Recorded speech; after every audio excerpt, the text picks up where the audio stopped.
Since the very first Thanksgiving, when the Native Americans may or may not have sat down for a wonderful feast with the Pilgrims, Americans have had a problem. Too much food and too little space. Where do you put all that delicious food on Thanksgiving?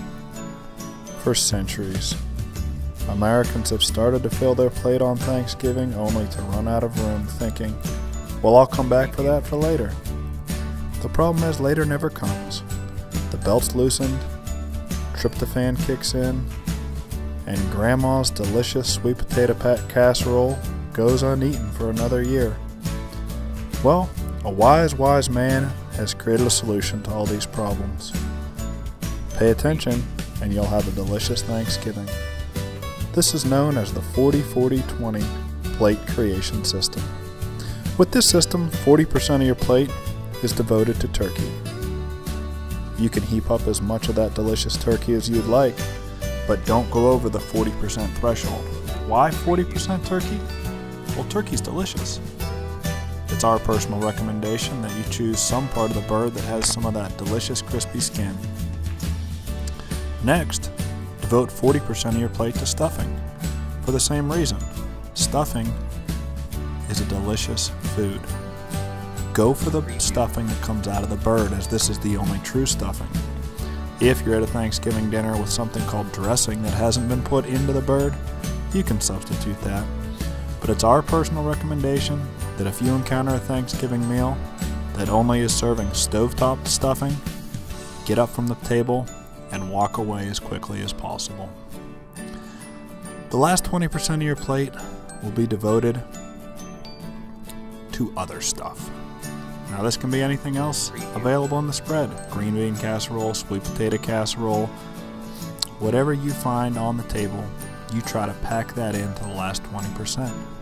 You know, you're thinking only 20%, I don't know if I can fit it in. You have to. That's all the space that's available. Now, you also may be wondering, what do I do with my mashed potatoes? This is the key. You build a mountain of mashed potatoes on top of your entire plate. In the top of that mountain, dig out a well and begin to fill the well with gravy until your volcanic mountain of mashed potatoes erupts delicious gravy over your entire plate.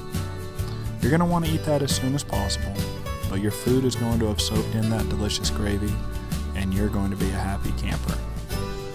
Now, don't stick around for the after dinner conversation.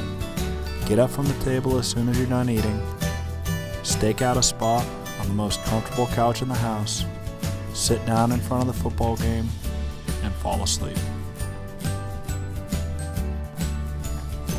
Now, after you wake up from your wonderful Thanksgiving slumber, most likely as the result of some nieces, nephews, or cousins bouncing on your head and not respecting your steak on the couch, you're probably going to be thinking, that was some delicious food I just had, and I'm going to have to eat some more of it before I leave here because it was so delicious.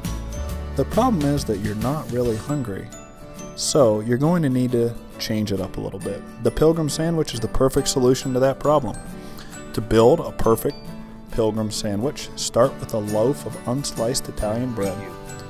Slice that bread into 2 1-inch thick pieces and toast it in the toaster oven until it has a nice crisp. The crisp is important because your sandwich is going to be loaded up with a lot of ingredients and some delicious gravy, and it needs to stand up to the sogginess. So, after you have your bread toasted, you're going to put down a layer of mashed potatoes first. Mashed potatoes are a key ingredient in the Pilgrim Sandwich. They're going to serve as the glue that holds the whole thing together. On top of your mashed potatoes, put down a little bit of turkey. After the turkey, we recommend putting down some stuffing, corn, and then some more mashed potatoes. On top of the mashed potatoes, you're going to pour a lot of delicious gravy over top of that whole sandwich.